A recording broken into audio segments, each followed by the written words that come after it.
Olá pessoal, bem-vindos a mais um vídeo do site hebraico.pro.br. Eu pretendo a partir de agora estar gravando vídeos com mais frequência. E o primeiro que eu gostaria de gravar é esse sobre leitura passiva e leitura ativa da Bíblia. Porque nos próximos vídeos provavelmente eu vou estar citando esses dois termos e aí você já sabe do que eu estou falando. Então nós temos duas maneiras de ler a Bíblia. Nós temos a leitura passiva e a leitura ativa. Uma é correta e a outra é errada. Na leitura passiva da Bíblia, eu chego diante da Bíblia e me esvazio. Tem uma frase muito legal que eu não sei se é chinesa, se é japonesa, né? Mas ela é bastante verdadeira, né? É mais ou menos assim, para você encher uma xícara, primeiro você tem que esvaziar a xícara, né? Isto parece óbvio, mas é justamente nas coisas óbvias que no que nós tropeçamos, né? O que é muito óbvio, nós não conseguimos muitas vezes perceber. Ah, então, é bem isso. Quando você vai fazer a leitura passiva da Bíblia, você tem que chegar diante da Bíblia e se esvaziar, né? Por exemplo, eu comecei a ler a Bíblia com 14 anos. Mas quando eu comecei a ler a Bíblia sério mesmo, eu já tinha 18 anos. Então eu já tinha vivido, né, bastante tempo da minha vida, né? E nesse período de 18 anos, eu já tinha ouvido muita coisa sobre Deus, sobre religião, sobre pecado, sobre igreja, sobre espiritualidade. Então, quando eu cheguei diante da Bíblia, eu já cheguei com a minha xícara cheia, né? Eu já tinha ideias sobre Deus, sobre religião, sobre pecado, sobre espiritualidade.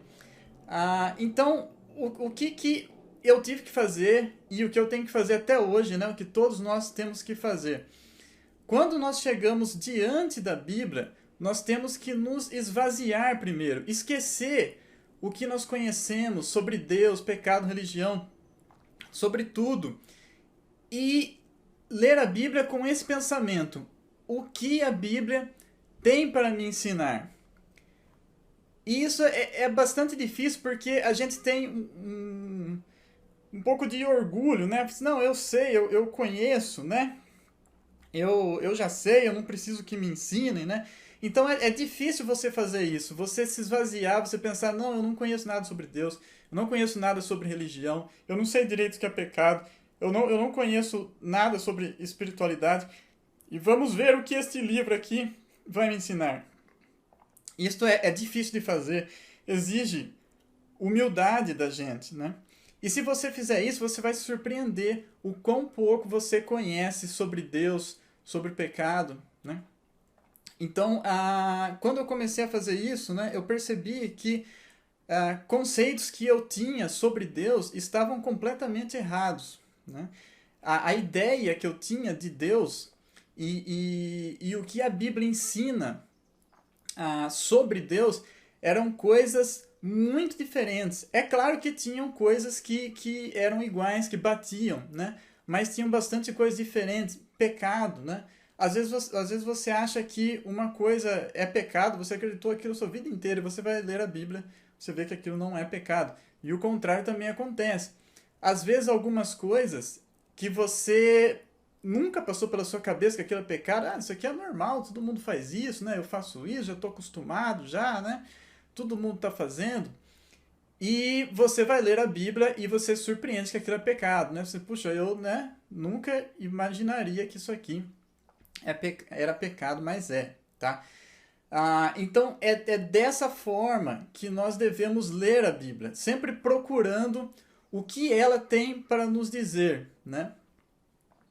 E sempre nos moldando a partir dela, porque esse é o nosso objetivo, né? É nós evoluirmos até nós nós evoluirmos para nós ficarmos cada vez mais parecidos com a imagem de Jesus Cristo. Este é o objetivo de todo cristão. É você ir se remodelando a partir da leitura passiva da Bíblia. Bom, e tem também a leitura ativa da Bíblia. A leitura ativa da Bíblia, você já chega diante dela com os seus preconceitos, né? Com o seu conhecimento, com aquilo que você acha que Deus é, com aquilo que você acha que é pecado, com aquilo que você acha que é certo, que é errado. E você vai encontrar aquilo na Bíblia, né? Você vai procurar aquilo na Bíblia.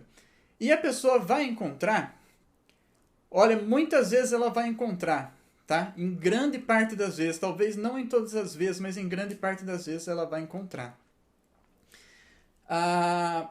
Por exemplo, tem gente que acha na Bíblia até justificativa para você beber urina, né?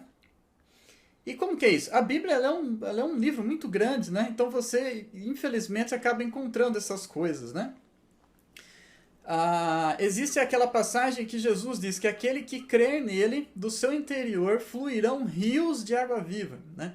Então, o que são esses rios de água viva? Só pode ser urina, né? Porque o que sai de dentro do ser humano, né, é a urina. Então, você deve pegar essa urina e beber, porque ela é um rio de água viva, né?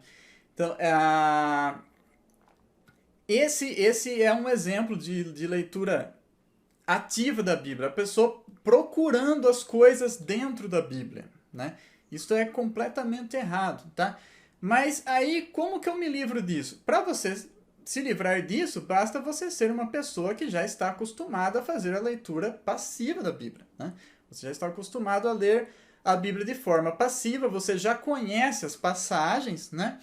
E você lê aquilo lá e você percebe que não é nada disso, né? Esse rios de água viva que Jesus está falando lá, se você ler o contexto inteiro, né? Não só esse versículo isoladamente, você percebe que Jesus não está falando nada de beber urina, né?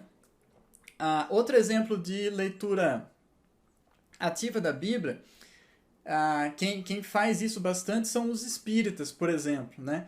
Eles acreditam na reencarnação, né?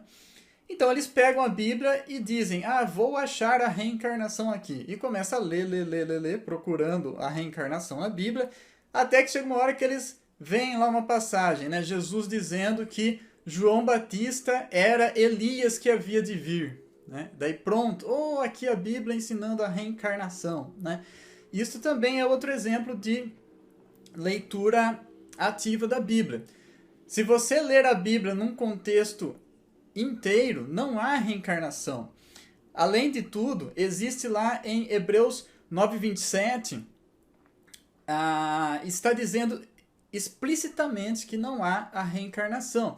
E você lendo a Bíblia inteira, no contexto da Bíblia, não pode haver reencarnação, né? Porque, falando muito resumidamente, Deus criou o homem pecou, ele passou a ser condenado ao inferno. Deus deu uma lei para ele, falou assim, siga essa lei aqui para você se salvar, mas nenhum homem conseguia, né? Aí, como Deus viu que nenhum homem conseguia, ele enviou Jesus Cristo para cumprir a lei, para que todo aquele que nele crê não pereça, mas tenha a vida eterna. Então, Jesus veio se sacrificar em nosso lugar para nos livrar do inferno depois que nós morrêssemos, né? Mas se nós reencarnamos, então por que Jesus fez isso, né? Os espíritas dizem, você tem que, né, ir fazendo obras para você ser salvo, né? Você vai reencarnar, você vai ficar melhor. Aí você reencarna de novo, fica melhor, e vai fazendo obras, né, até você ser salvo. Mas Paulo diz, né, que se a salvação é pelas obras, então Cristo morreu em vão, né? Por que Cristo morreria por nós se nós precisamos das obras para nos salvar, se nós precisamos ficar reencarnando para nos salvar, né? Então, isso aí é uma leitura ativa da Bíblia, né? A reencarnação na Bíblia, ela não existe, você só encontra ela lá se você fizer uma leitura ativa da Bíblia. Tá, pessoal? Então, é isso aí que eu gostaria de estar passando para vocês. Façam leitura passiva da Bíblia, por favor. Leitura ativa da Bíblia, infelizmente, é o que as pessoas estão mais fazendo hoje em dia. Ok? Letra ot. Tchau.